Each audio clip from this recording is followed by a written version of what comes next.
Welcome to Spirit Journey Collective. I'm your host, Sarah Tai. Get ready for compelling conversations with guests of all walks of life who believe they have found their purpose. Together, we will uncover unique backstories, hearing the raw experiences that led them to the work they are doing today. Let's expand our minds together with the captivating stories and inspiration that awaits. Thank you so much for joining me for another episode of Spirit Journey Collective. I have a really wonderful guest today. Her name is Katherine Keeping, and she's a spiritual healer and a teacher, and she focuses a lot around crystals, which I can't wait to dive in because I love crystals. I'm actually wearing crystals, which I do daily that I've made. So, I can't wait to learn more. I don't know a whole lot. I just know that I like them on me and around me. But thank you so much for being here today, Katherine. Thank you for having me. Yeah. So why don't you just share a little bit about yourself to our listeners, who you are, what you do and offer, things like that. I work in Thunder Bay, Ontario, Canada. So I'm in a smaller center.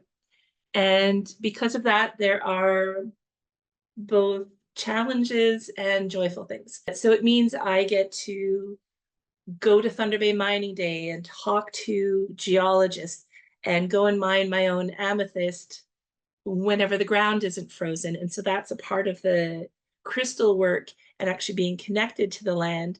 But being in a smaller center, it also means that instead of just focusing on one modality, the crystal surgery, I also work in Reiki and therapeutic touch and quantum touch. I do readings for people, both in person and online. And I do drawings for people of the space above their crown. That space is not just a halo like you see in paintings, but it has details in it, symbols that are specific to who we are as a soul and the gifts we choose to bring into this lifetime. And I teach classes about all of the things that I know and am learning, both specifically about crystals and within the energetic field beyond that. Oh, that's beautiful. There's a lot that you offer that definitely sounds like it's in the healing field. And there's so many different modalities that we could tap into. And so it sounds like you've got a few that you're really plugged into. And that's so interesting that you get to basically mine your own crystals. I didn't even know that was a thing, but I guess it makes sense. Where do crystals come from? When you buy them from the stores, they obviously were harvested from somewhere. I just never thought about that. So, wow, that's so fascinating. So have you always been spiritual and always been in this work? Or is it something that kind of found you? How did you get into this work? Yes and no. I grew up seeing colors around people, speaking with angels, speaking with dragons, speaking with spirit. This was normal to me, but I didn't tell anyone about it. And so no one shut that down in me. And over the years, my abilities kept growing. And I had moved for a number of years to Halifax, Nova Scotia, to the coast.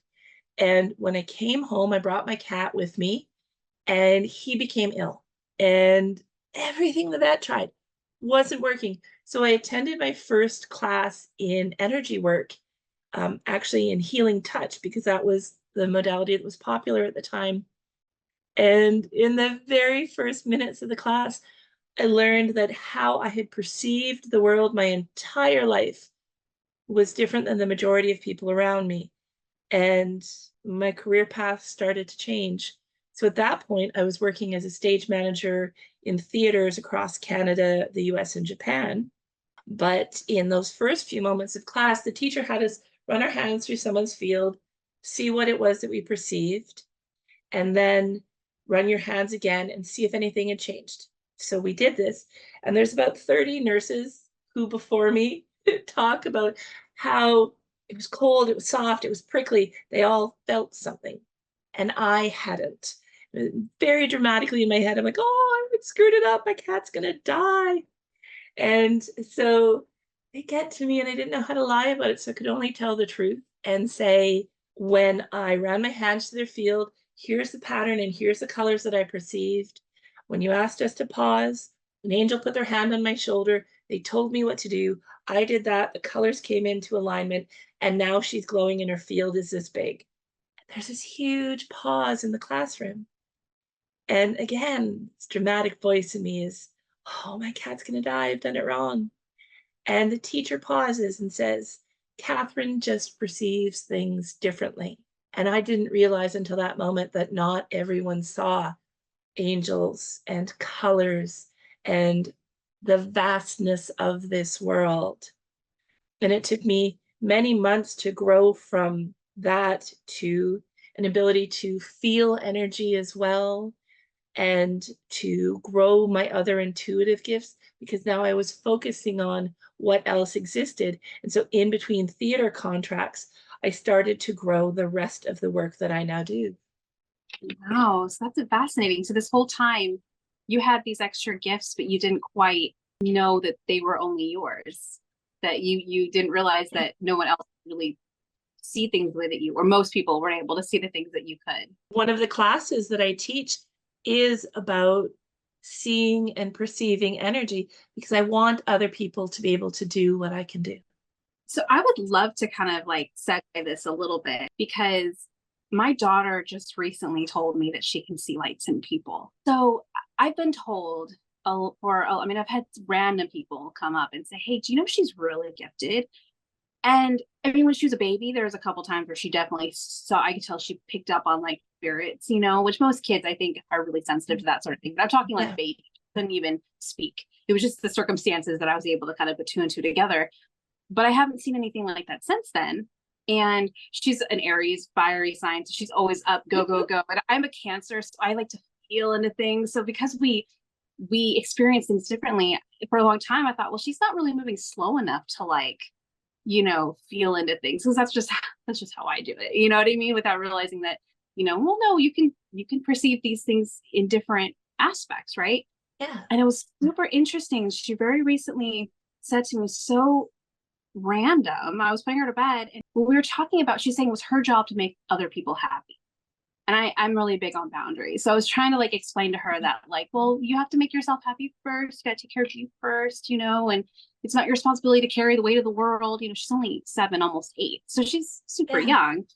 And she got so mad at me. She said, no, Jesus told me that my gift is to make people happy. That's my blessing. And she got like, I mean, super vindictive about it. Like, I mean, she was angry with me that I was trying to tell her not to. And which was the weird, like, I didn't know what to say to that.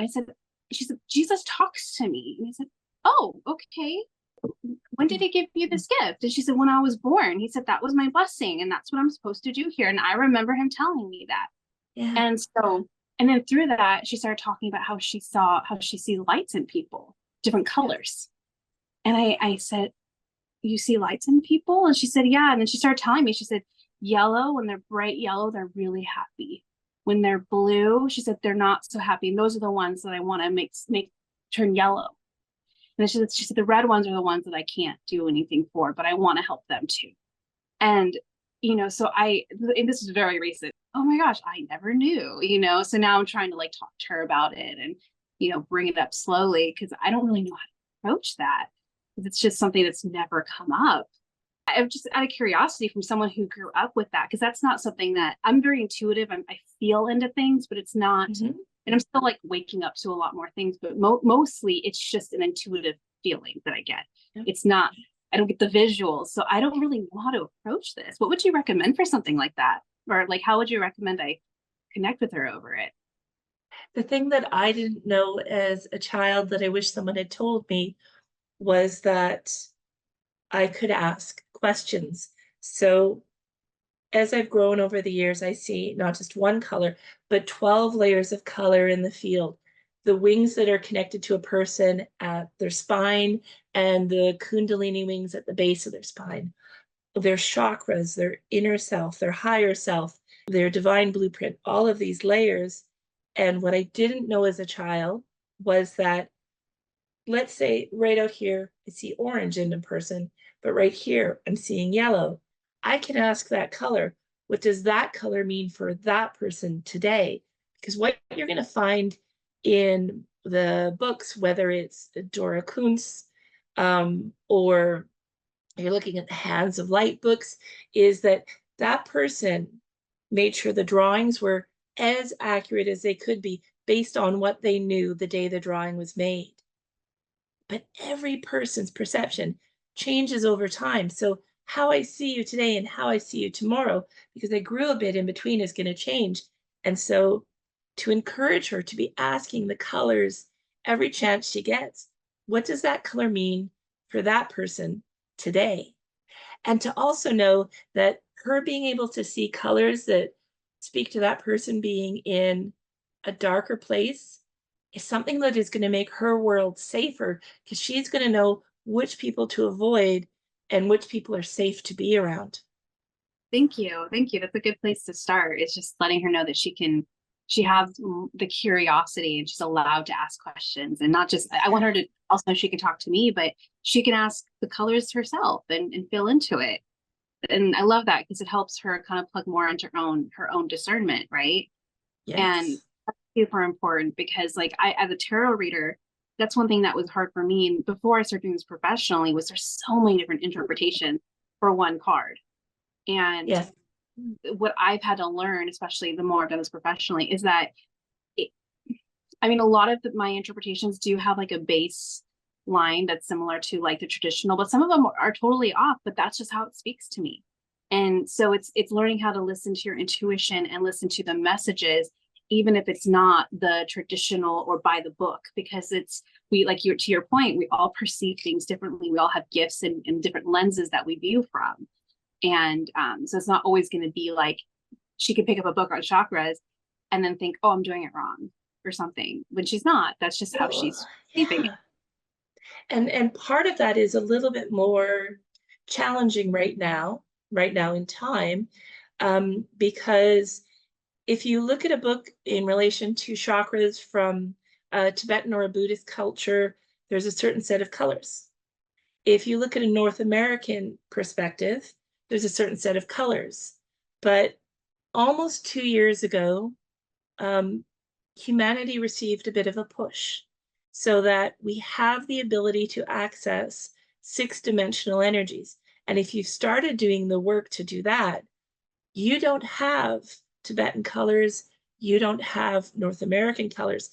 You're shifting into something new, so new that it isn't stabilized into a set form yet. And so if she sees something that isn't in any book, she's seeing what's truly there right now. Yeah, that's a good point. Yeah, I definitely feel that shift in the air. I do feel like there's so much evolving right now. Yeah. It's very cool to witness and be a part of, and seeing different people waking up and, you know, realizing that there's so much more. It's just, it's the coolest thing. So thank you for letting me ask that question, because when you're sharing your stuff, just immediately made me think of this conversation I just had with her, and I don't really know where to take this. So that's really, really helpful. Thank you. So I am so curious. So I know you work with crystals, and I would love to learn, what is the benefits of crystals, and you know, can you tell us like why crystals are so important? Maybe share some of the more, I don't know, mainstream, or the kinds people would know more of, and why they're beneficial. Like just maybe just share about crystals in general at first. I'd love to hear like your take on that and what you teach about it. So when we're looking at crystals in general at a really basic level, we're primarily looking at quartzes. So amethyst, prazulite, rose quartz, smoky quartz, citrine. Those are the ones that most people have. Either someone gave them a gift or they picked up at a store somewhere. Um, citrine is one that is used in two common ways. Whether you've got a small piece of it and you carry it in your pocket, or you put it somewhere in relation to your finances, it boosts finances. But if you've got a huge size of a head, if you've got a huge cluster, you can place that at the center of your home and it positively impacts memory. So on one side of my family, there are a number of people who've had Alzheimer's or different forms of dementia. And these are what I have placed at the center of their homes. And it has improved memory and bought them more time where they had a greater ability to interact, greater ability to have both short-term and long-term memory from placing a single cluster at the center of the home. It's quite phenomenal. With rose quartz, it's one of the stones that most people gift as unconditional love. And it's also a stone that is very joyful. to have in your presence. With clear quartz, you're using it primarily as an amplifier, but different forms can do different things. So I've got crystal wand here that I work with in crystal surgery, and how I would work with the sphere in the field is this gentle movement through the field, whereas I've got a Tibetan blade here, and if I use that through a chakra, I'm removing the debris. Similar motion, but different formation, different shape does something different. If I have a smoky quartz, about 2 weeks from now, I'll be able to dig in the garden. I am not someone who is gentle about going into the garden and says, oh, I haven't gardened for months, let's go and garden. I'm like, oh, I think I'll spend 8 hours in the garden. And I come away in pain having not done that for months. And so I'll take a piece of smoky quartz and put it somewhere near my body, and it sucks up pain, and then I'll move it somewhere else and it'll suck up pain. If I need a stone that I need to more actively massage in, then something like this, which is sunstone in moonstone. So it's the two stones together, and actually massaging it into an area is another way to work with removing physical pain. If you're working with praziolite, it's a really good stone if you're working with groups of people. It's a stone to place in the area you're working in. It brings praise and acclaim. So there are a lot of amazing things that people will say about you, but never to you. This stone brings those words to you. So you actually hear not just the problems people have, but the ways that people appreciate you. Amethyst is one that you want to look at where it's from. Thunder Bay amethyst, because it is high in hematite, is really good for detoxing and for ameliorating electromagnetic frequencies. If you have a lot of technology in your home, it is worth placing a piece of Thunder Bay amethyst near that so that you're not exhausted by technology. If, however, you have eyesight issues, having a piece of Siberian amethyst is really great for creating an elixir with. So you get clear glass bowl, pour your water in, you put your piece of Siberian amethyst in it. It's the one that has the chevrons or the V's in it, and put it in the sunlight for a day. That water, if you drink it regularly, will drastically improve your eyesight and degenerative problems. All of these really practical, really easy to find stones that are a good starting point. I mean, so I know there's probably some people listening going, well, do stones really do all that? Like, they're just stones. Like, so how does it work? I mean, is it like more from the energetic field, or, I mean, like, yeah, I'd just love to hear like how it works. Stones all have specific frequencies. They are used in our everyday lives. We find rubies in common technology. We have stones that are broken down to make roads. When they talked about the roads that were paved with gold in the United States, they had golden mica in the streets. It was a good filler stone. It's been used in really practical ways, but it's also used in energetic ways.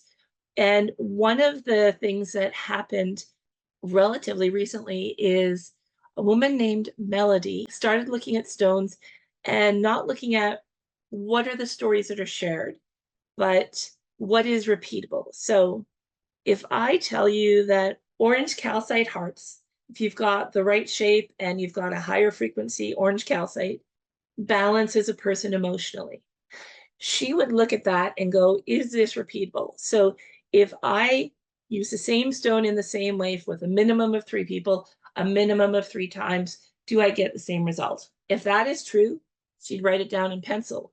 And then she'd look at how many times can I find that this is repeatable, that if the same person uses the same quality of the stone in the same way, this is what's going to happen.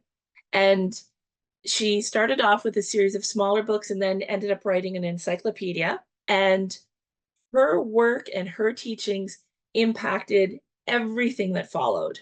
She unfortunately died in 2019, but it has impacted the work of all of the healers that followed, so that what we are doing needs to be consistent and repeatable, so that if I teach a student that this is what you're going to do and this is how you're going to place your orange calcite, to create emotional balance, that they can do the same thing that I did, and they can teach it to the next person and to the next person, so that we are consistently doing the same thing. It is about the frequency of the stone. It is about the quality of the stone, because if you get a B grade stone as opposed to a AAA or a healing grade stone, you may need to get a dozen stones in order to get the same effect as one healing grade stone. You can still get there, but it's going to take more work. It is about the frequency of the stone. It is about the shape, the placement of the stone. It is about the motion. So am I moving it through the field? Am I creating a grid, kind of like a tic-tac-toe? Am I pushing through the field? Am I pulling from the field? Each of the actions we can take with a stone also dictate what is going to happen for the person physically, mentally, emotionally, and spiritually. Okay, that makes sense. That was going to be the next question. You kind of jumped to the next question I was going to ask you, which was the quality, and that's probably something that's the integrity of the stone, right, and how and where it's from. Because someone can go and get just a random stone off Amazon, and it might not even be, it might be real amethyst or whatever, but it might not have a high frequency, so it won't do as much, right? So research sounds like it's important to know where it's coming from and the integrity of it before you use it in that way. Absolutely. Yeah. And so one of the things that I do is I go to the Tucson Gem and Mineral Show every year, the end of January, and I handpick stones. Every year I'm able to do a bit more because there's more dealers and more minds I've researched and more people I've learned from on their best dealers and why they chose them. And then in the fall, in September, I go to Denver, and it's a much smaller show, but still you can find the quality stones and do some amazing work with what you can find there. But you definitely need to research it, especially if you're buying with a business license, because when you're buying with a business license, you're often shopping when people are still setting up and they don't have everything labeled. So you have to be able to recognize not just what is in front of you, but the quality before all the labels are out. That's so cool. So I know that you also offer crystal surgery. So you shared a little bit about what crystals are, the importance, the quality, how some of them can work for us.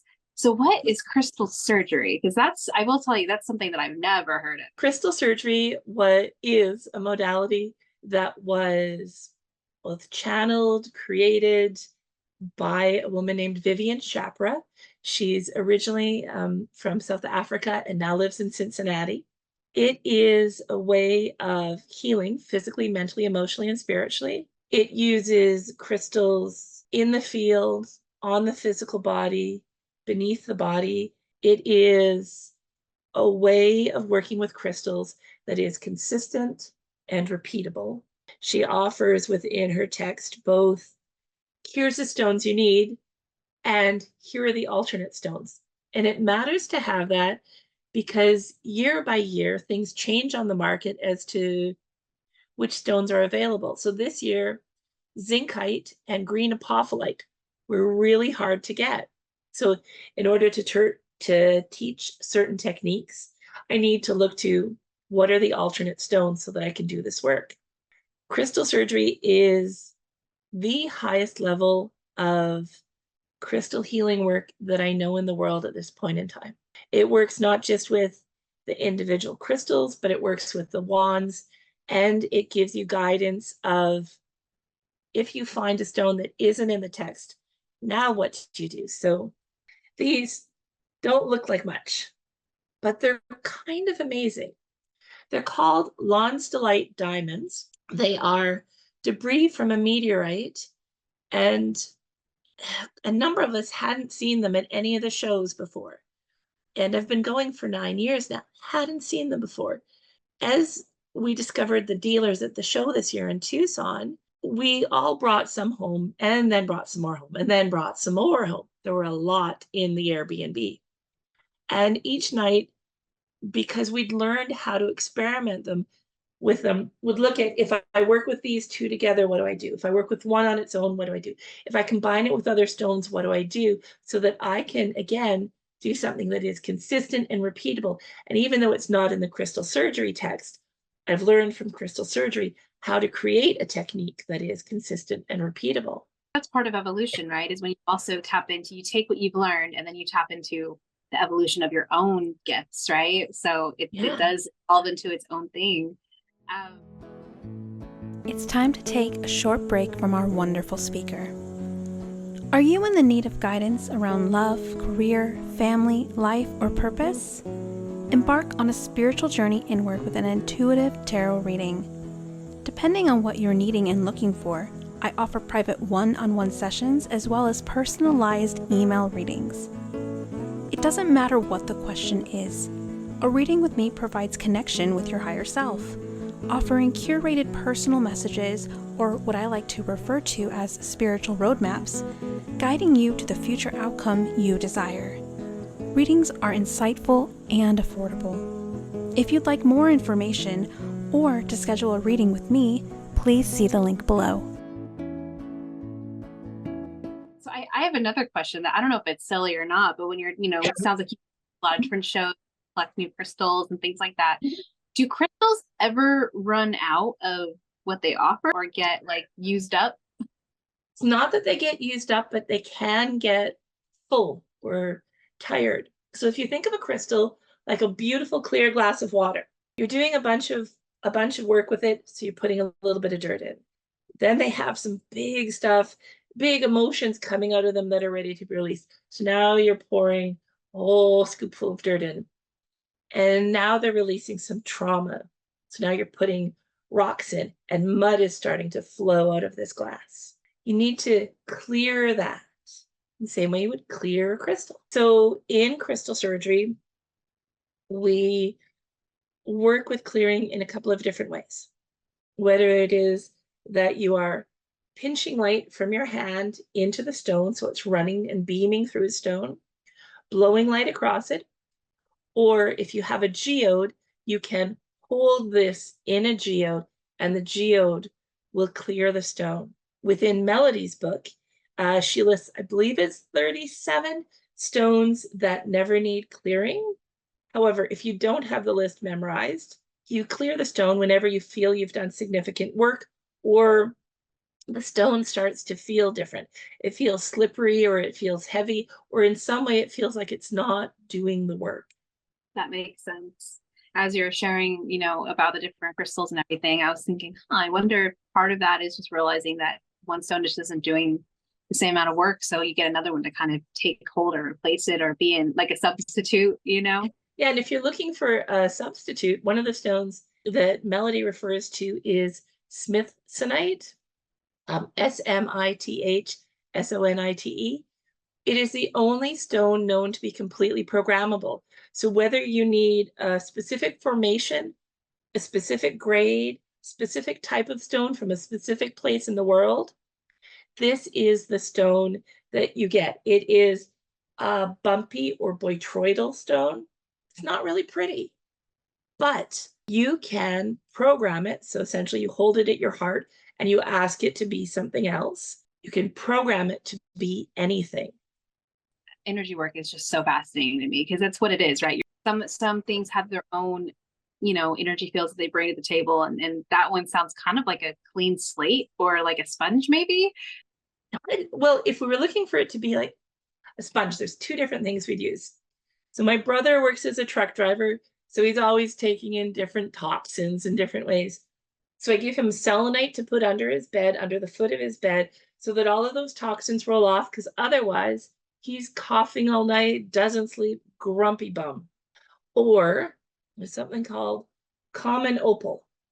It's not the prettiest thing ever, but oh, it's a powerhouse. It comes out of South Africa. It is this lovely, continuous, gentle detox that sucks up all of this stuff from us. And we leave feeling lighter for having experienced it. When I do my readings, especially when I do events, when I'm sitting with a lot of different people, I have a block night that I put on my cards. And it's so funny because before I started reading professionally, I liked crystals. I liked the idea of them being healing, but I didn't really officially believe in it. You know what I mean? It was kind of like a nice idea. Yeah. But when I started reading professionally, and I started on the hotlines because the easiest routes to get in and really practice, which I don't want to go back there. Those hotlines are very low vibrational places to be. Yeah. Really practice for me because I was very new to like doing this professionally. But that's the first thing I noticed was I was so drained doing these readings, and I was like, what is happening? And then I had a friend say, well, you should get some tourmaline because it helps like clear out negative energy. So that was kind of my first little sample at like really using it, and it does. It made such a big difference. And I wear, you know, and I don't really, to be honest, I don't really know what they mean, but like, so I'd love to get your input. I have a moonstone ring that I wear. It never comes off. Like it showers with me. It's on me all the time. And then I like to make my own jewelry. So I made this bracelet that has tiger's eye, and I think it's Abrantine. Mm-hmm. Are those a good combination to have together? I just kind of like the look of it. I didn't actually like look it up, but I wear that one. Different crystal healers talk about different stones to put together, but I work with so many of them. They know they just have to be friends. They don't have a choice. Tiger's eye is really good when you're in a car, anybody's car, anybody's truck. It is a stone of safety. So it is the stone I send with my brother when he goes off truck driving. Aventurine is really good for manifesting. So when you are not just dreaming, but setting your intention for what you want to create next in your life, that is a stone to have. Moonstone is really versatile. It can be about manifesting. It can be about connecting with goddess energy and sacred and divine feminine. Moonstone, if you've got green moonstone, it's really good for resetting how the body takes in water and how it processes it in a way that is healthy for the body. If you have black moonstone, you can heal at a cellular level, chakra by chakra by chakra. Moonstone is this powerful, versatile stone that every time you work with it, you're going to find more that you can do with it. I love that. Okay. So my moonstone is on me all the time. Like that one, like I said, it just never comes off. I've had it on me now for over a year. And I love how it looks and I love how it feels. And I'm a Cancer, and I'm also, and so the moon is what rules Cancer. And then my moon is also in Cancer. I love that goddess energy. And then it's so funny about the tiger's eye because I do a lot of driving when I'm not doing podcasting or when I'm not doing my readings. I do DoorDash. I'm on the road a lot. I'm in my car a lot. So that makes it feel pretty good that I have that on. That's fascinating. I wanted to share an experience I had. I don't know if this would be considered crystal surgery or just crystal healing, but it was really one of my first times I really had a powerful experience with a crystal. And it was during a Reiki session. And she actually came to my home. So I was laying on the table and we're doing the session, but all of a sudden, and this was a couple of years ago, and I've never had anything since then. I don't know what crystal she put on my chest, and I wish I asked her, but she put a crystal on my chest, and I know it was heavy. I remember it was like very heavy. I could feel like the weight of it, but all of a sudden, I think I may have connected with my guides. Like I suddenly felt so love, just unconditional love. And then I saw, and probably one of the only times I really had a visual, I mean, it was really blurry, but I saw these two beings standing and looking over me.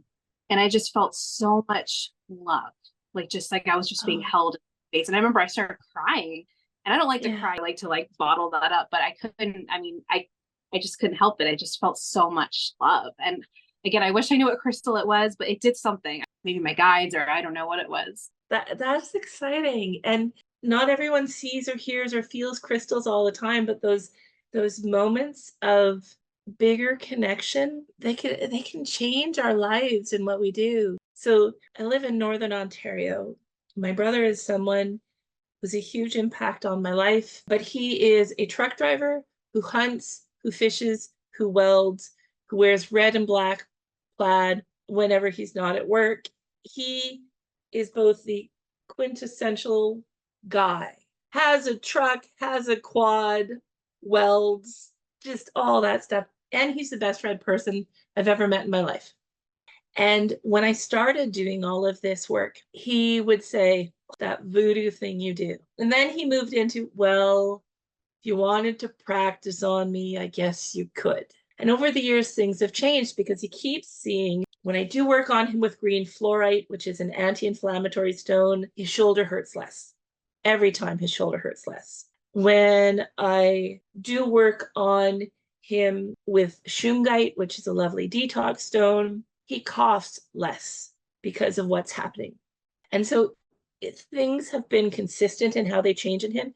And so now he comes home, and if something has happened, whether it's something emotional or whether it's something that is physically going on and painful, he will say, so this happened. Do you have a rock for that? And sometimes my answer is yes, and let me get that for you. And sometimes my answer is no, we need to do a series of techniques. Why don't I get you on my table after supper, and then we'll do a healing session on you. But there's no way I could have predicted that this guy would go from that to, do you have a rock for that? I love that. My next question for you is going to be, have you ever had someone that, you know, wasn't really a believer, but then had an extraordinary or, obviously had an experience with it that they can't deny, and you just went right in and told that story about your brother, which sounds like the perfect example, because he didn't really even want to believe in it, and now he's like, well, do you have a rock for that? I love that. That's so cool. That just goes to show that even non-believers can totally experience this. This isn't just for those that believe in it, right? And when I do craft fairs or health fairs, so I've got rocks for sale, but I've also got a chair set up so that I can do work on people. It's always the men, it's never the women. The men come around and go, I don't believe in what you're doing. And I say, okay. And then they leave and walk the whole show again. And then they come back and they go, well, you could try something. And I'm like, okay. And they sit down and we go through permissions and then do a little bit of work. And they say, oh, I don't know. And then they leave and they walk around again. And they come back with their partner male, partner female, doesn't matter who they are. They come back with their partner and they go, sit down. She did stuff on me. It worked. It takes those 3 walkarounds to get to that point. And so I'm always hopeful that if I get a person who's skeptical, they are shopping with someone who's taking their time so we can get to that 3rd round. Yeah, I love that. Especially, I love how you mentioned the men. I noticed that a lot with tarot too. They're the ones that are more standoffish. They're not as open. Although I've seen more and more men becoming open.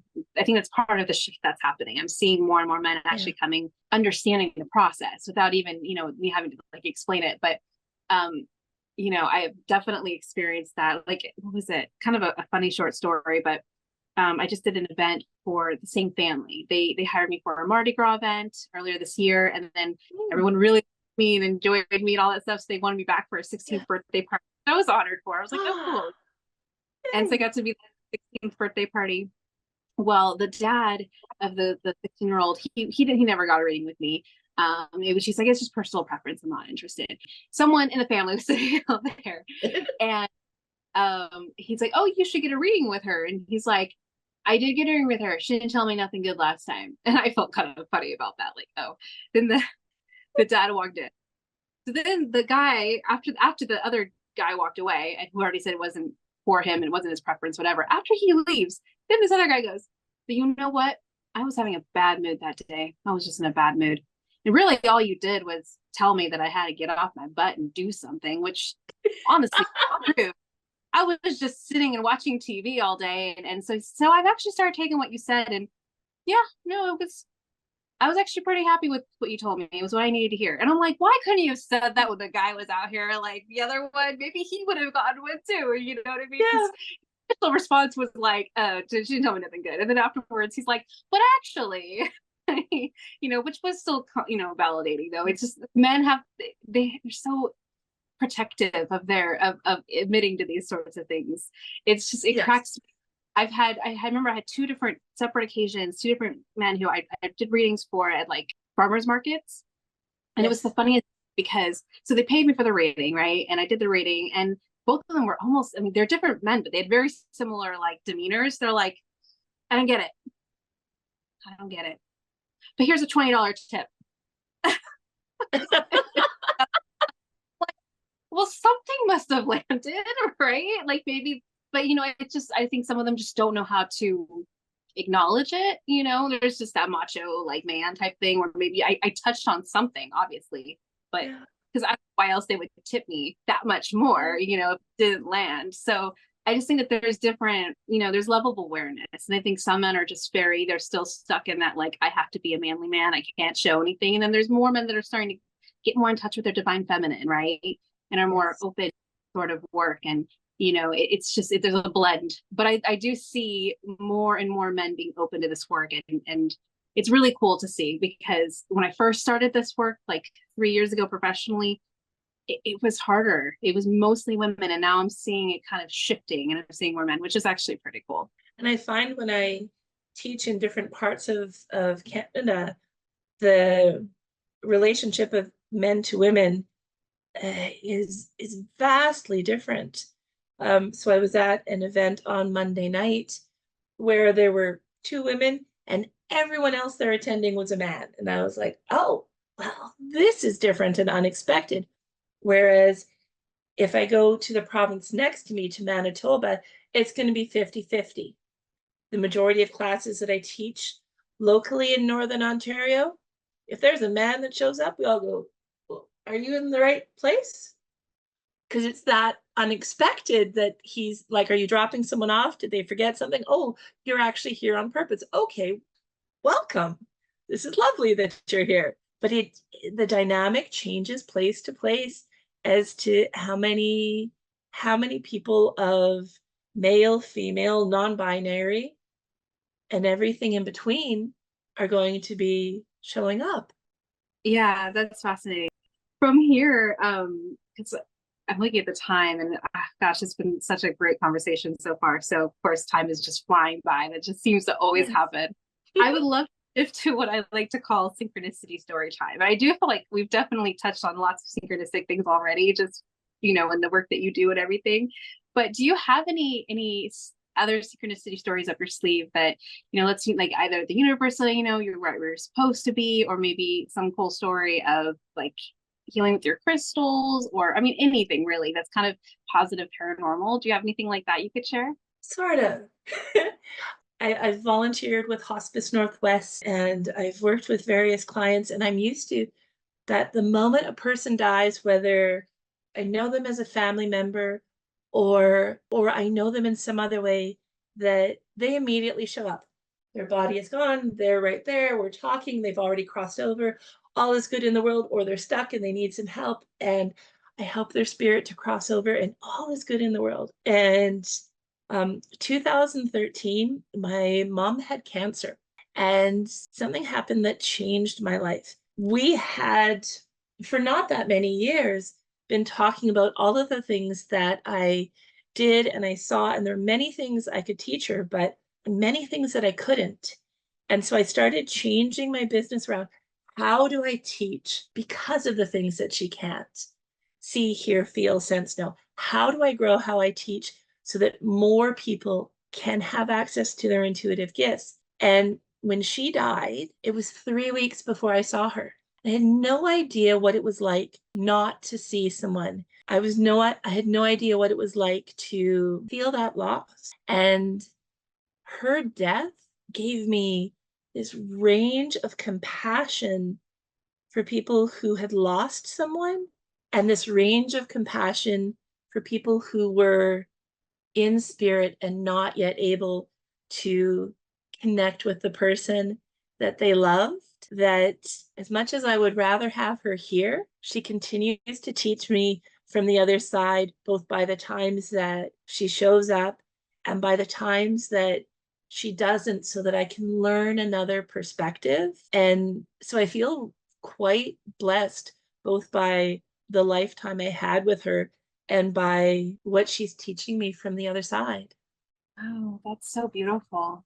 So basically, for most of your life, maybe all of your life, the transition of losing a family member was kind of easy. I don't want to say easy because I'm sure you missed whoever passed, but you were able to kind of already know they were going to be okay. You already kind of saw that other side and thought they were okay, and everything was. This was the first time that you just didn't see your mom, and it was like a totally different experience. Which is, that's probably a good percentage of the world, is when we lose loved ones.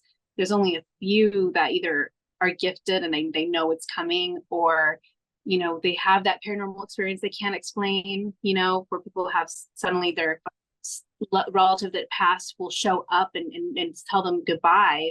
And then they come to find out they hours beforehand, you know what I mean? Like, so there are those stories where they're not necessarily plugged into their gifts, but they get that experience.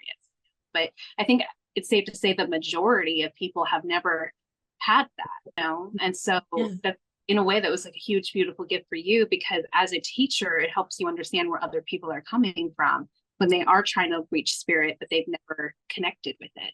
And the ways that she was reaching out to me intuitively were through the sense of different flowers, which makes sense if you're thinking it through in a logical way, because my mom, at her home, she started off with one little garden, and when she crossed, the entire house was surrounded by gardens. So of course it would be that way, but I was grieving and I couldn't see her, and I didn't understand. And that lack of understanding became a gift. That's so beautiful. Thank you. Thank you for sharing that. That's definitely synchronistic in its own way. And it's, you know, it's also one of those asking you shall receive moments, you know, and it may not come the way that you want it to, but in hindsight, you're like, oh, I did get what I was asking for. It just, you know, it came differently than expected. And yeah, it's such a beautiful story.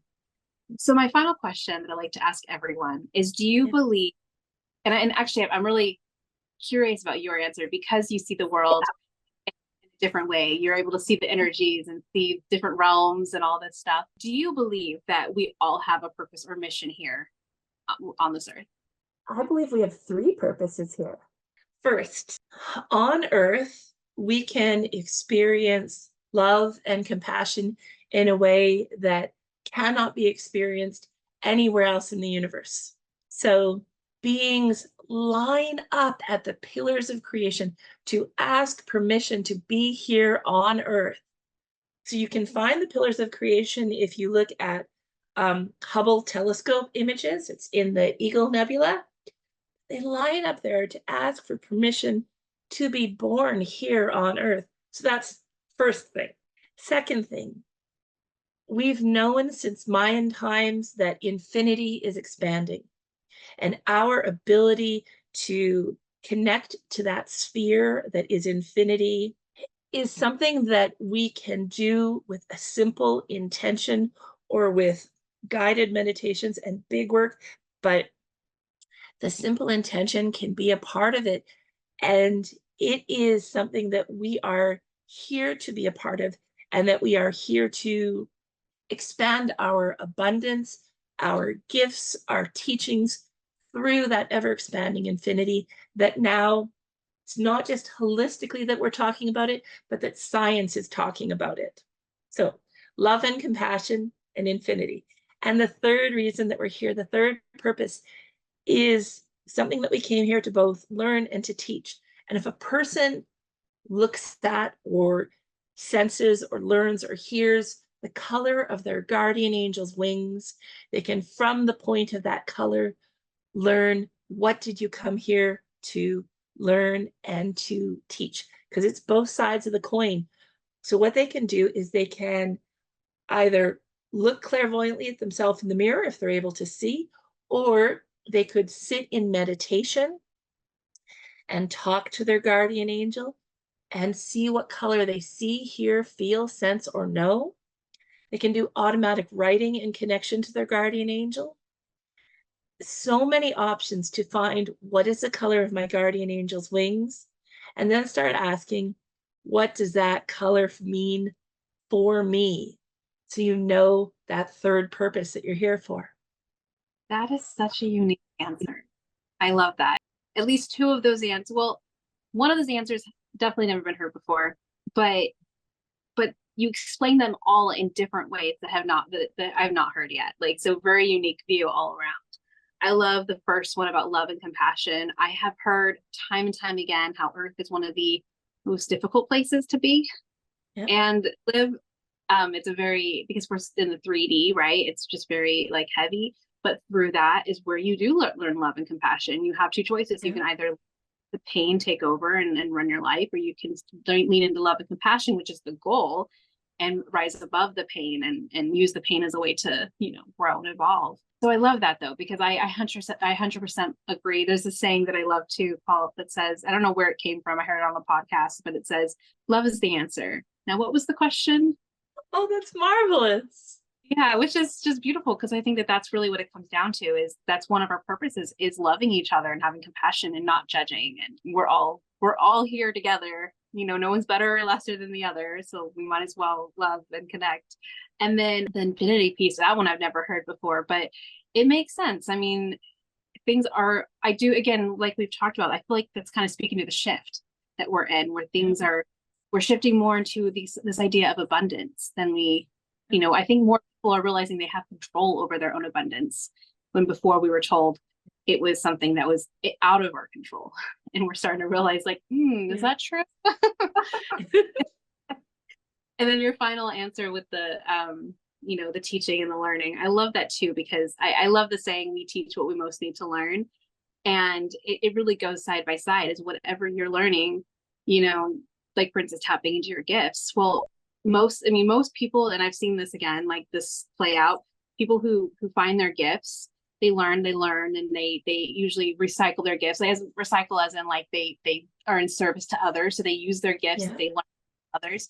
But then there usually comes a point where they realize that there's so much more they can offer than just the one-on-ones. And then they become that teacher to pass on the legacy. And I've seen this in so many different modalities. I mean, not just the spiritual realm, really knowing that, hey, I've learned all this knowledge throughout the years. What can I do? What should I do with this knowledge? How can I pass it on? And so, yeah, I agree with all of those. I think that those are all, and I think that it's even more than that too, in a way. Like, I feel like it's multidimensional, right? Like the ways that we have purpose and mission, because I think there's also the element of just being here to experience what we're here to experience. And so there's just so many elements to it, but I really loved your answer. Thank you so much for sharing that. You're very welcome. How can our listeners find you if they want to work with you and get to know you, and especially if they want a session with you? And that actually leads me to another question. Do you offer remote services as well? So can anyone around the world connect with you? Yes, I do offer remote services for everything now, actually. I can be found at gratitudegemoils.com. So that's my website. It's also Gratitude Gem Oils is where I can be found on Facebook and on Instagram. And I do book sessions Wednesday through Saturday, because most Sundays I'm teaching to a larger class, and most Mondays I'm doing private teaching. Beautiful. I will make sure to put all of that in the show notes. So listeners, if you would like to reach out to Katherine and work with her, just check out the show notes. The links will be there. And this has been such a beautiful conversation. I love your energy. It's so funny. I tend to be more on the anxious. I don't want to say like anxious, like having anxiety, but I do tend to have like a nervous energy about me, where talk fast and kind of more animated. And I've just noticed as we're talking, I just feel very calm, and I feel a lot more like this is good. This is like a nice chill vibe. And I feel like it's definitely coming from you. And so I love your vibe. I love your energy. And this has been such a really great conversation. So thank you so much for joining me here today. Thank you for having me. Thank you for joining me on another inspiring episode. Remember, your purpose is a unique and unfolding path.